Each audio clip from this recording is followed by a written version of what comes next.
Am I audible? Okay, awesome. Hi all, thank you for coming.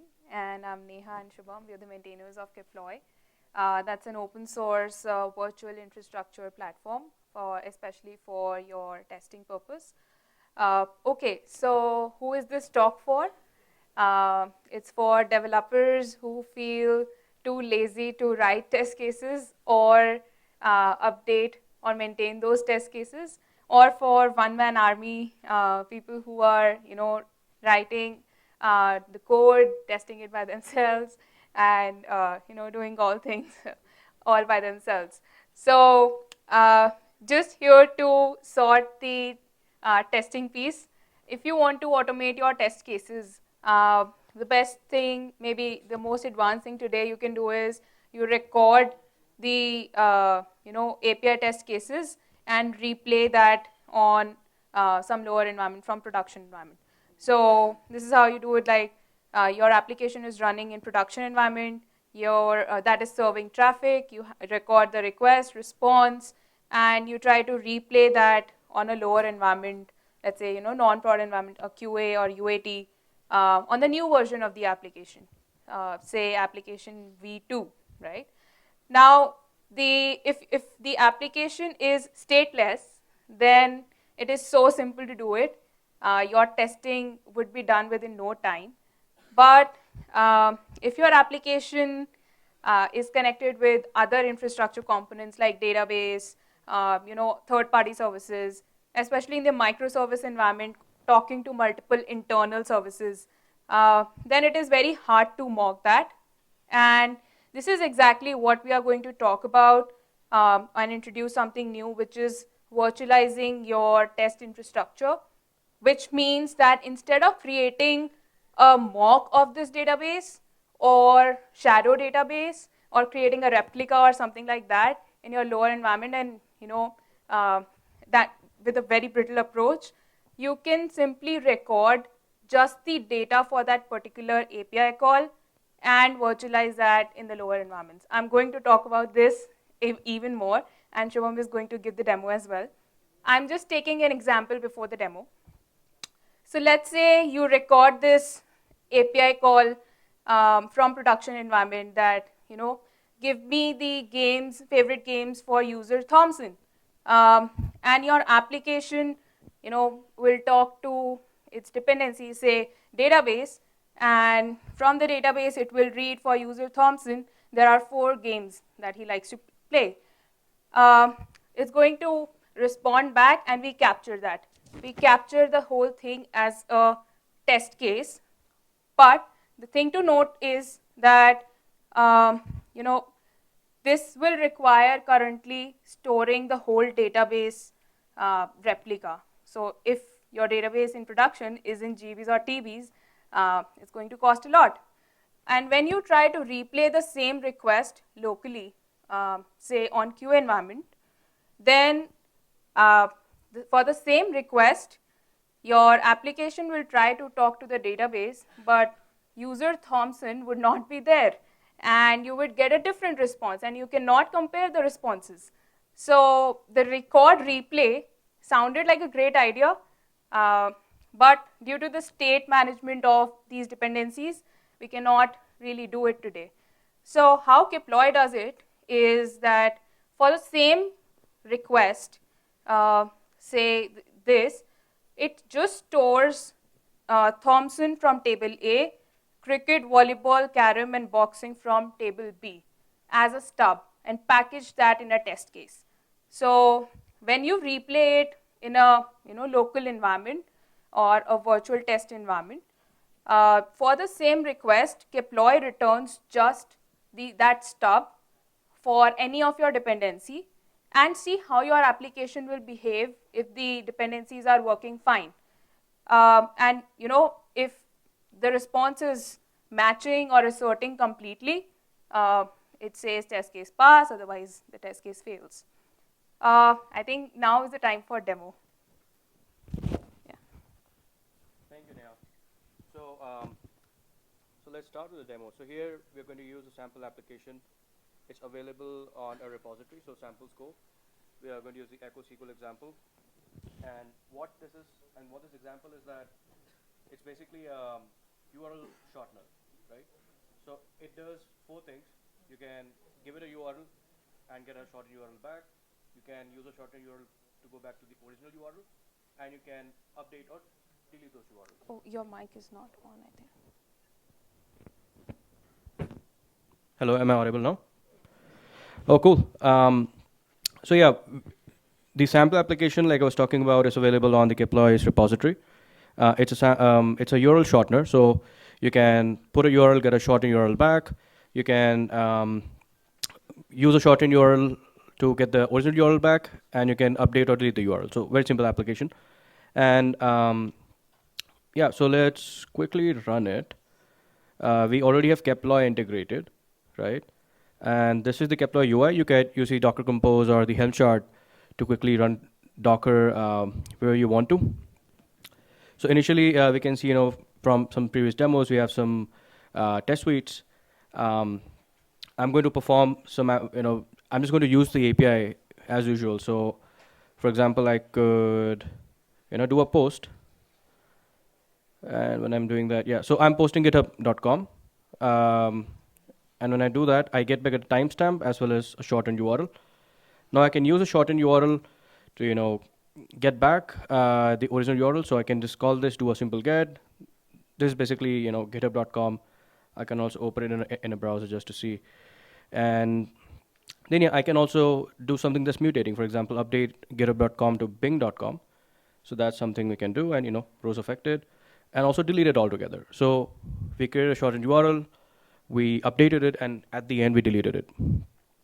Now if I go back to Keploy, we can see that IndiaFOSS demo, this is the test suite that we just created.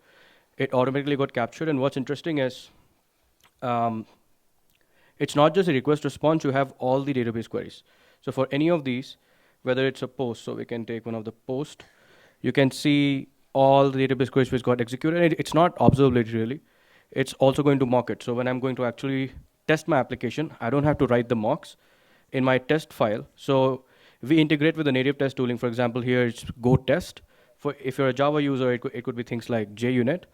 And all I need to do is I can, for example, shut down my database. So this is the Postgres which I was using, and just run this, let's say, in coverage mode. Now in my test file, I just need to use a Keploy library, import it, write these 3 lines, and yeah, so it downloaded those test cases. As you can see, all test cases passed. We can also visualize it in a UI. Before that, let's change something. So let's say you change one of the parameter. Maybe URL is now URLs. So once you do that, you can rerun your tests. And this time, one of the test cases is going to fail because you just changed a parameter. Now we can visualize all of this in the Keploy UI. So I go here, I can see, these are the first test suite passed, the second one had one failure. I can go to the failure, and I can see that, this one particular attribute changed. So, and also, something interesting to note is that with all of this, I can also see the test coverage. So let's say if you already have test cases written, um, or you're planning to write some new test cases, all of that test coverage will automatically work with your existing tooling. For example, here we already got 70% coverage. And one thing also to note is that the timestamp here, it's always going to be different. Keploy automatically identifies that as noisy parameters. So you can also go see while using it body.ts, it's automatically identified as a noisy parameter. We also use Keploy to test Keploy, so that's something cool we do. So as you can see, the 75% coverage here, it's all using Keploy. We didn't have to write a single line of unit test code. Yeah, thank you. I hope the demo is useful. Back to you now. Yep, thanks, Shubham. So just 2 announcements that I want to make. One that please, if you have any question, feel free to join us on Slack. And every quarter we run this program where we work with 5 engineers from different organizations and try to collaborate in automating the testing process. So if you want to be part of it, we'll be really happy to collaborate.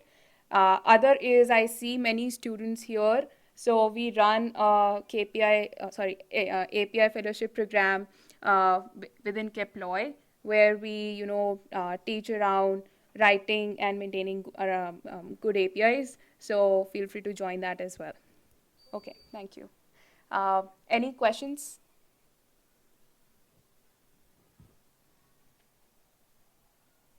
Yep.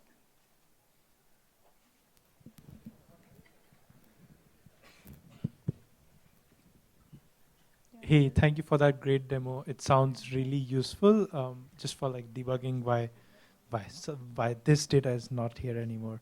But I'm curious about like the performance hits of running this in production. Like, where does Keploy exactly sit in the stack call stack? Like, does it sit on the database driver, or is it in like inside the database? And so yeah, just a few words on that would be helpful. Yeah, so currently we provide an SDK, so it's similar to how New Relic would work. So it runs in a separate thread within the application. We're also working on an agent which would work at the network layer. Probably if you're a Kubernetes user, it could be like an Envoy proxy.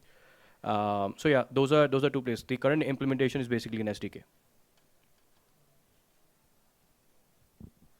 So just a follow-up question of like, if it runs inside the thread and it doesn't block like my operation, does it guarantee like consistency on like, because what happens if while it's in that separate thread recording what happened, at the same time another request from another application thread sort of overwritten that data? So does it have like consistency guarantees and stuff like that? Yeah. So I mean, if you have a lot of concurrent requests, they will all be monitored by a separate Keploy thread. And there's also like a global thread which would take care of ensuring everything is synchronized. So yeah, those problems will not occur. All of that is tracked using unique identifiers, so things don't get mixed up. And just to add to it, and you might have questions that if there are so many concurrent requests, how do we track each request? So it's just like OpenTelemetry that we pass the context in every request and keep that all packaged. Thank you. Great question. Okay, we have one more question. Yeah, so you folks mentioned the Envoy proxy, right? So do you have, is there a roadmap for a service mesh implementation of this? Yeah. So the agent implementation is what we're working on. There are some complexities because we have to map the exact database queries which happen for that particular request, so that we can do a qualitative test. So yeah, that's something we're working on. Probably something using using OpenTelemetry, we can track those trace IDs. So if you would use a database driver which implements that, then that would work with the agent implementation that we're working on. Also probably with Jaeger logs or Jaeger tracing or something like that? No, so we are a bit lower level than that. All we just need, like all we need Envoy is to yeah, basically all we need is to actually map one-to-one which requests belong to which database query. The tracking and actually capturing the traffic will be done entirely differently. So yeah, that's why for the open telemetry implementation, you need to have some database driver which would implement adding that extra tracing, so that we can map that. Yes. Very cool. Thank you. Thank you. Any other question? Okay. I think we're good. Thank you. Thank you. Love talking. Thank you, guys.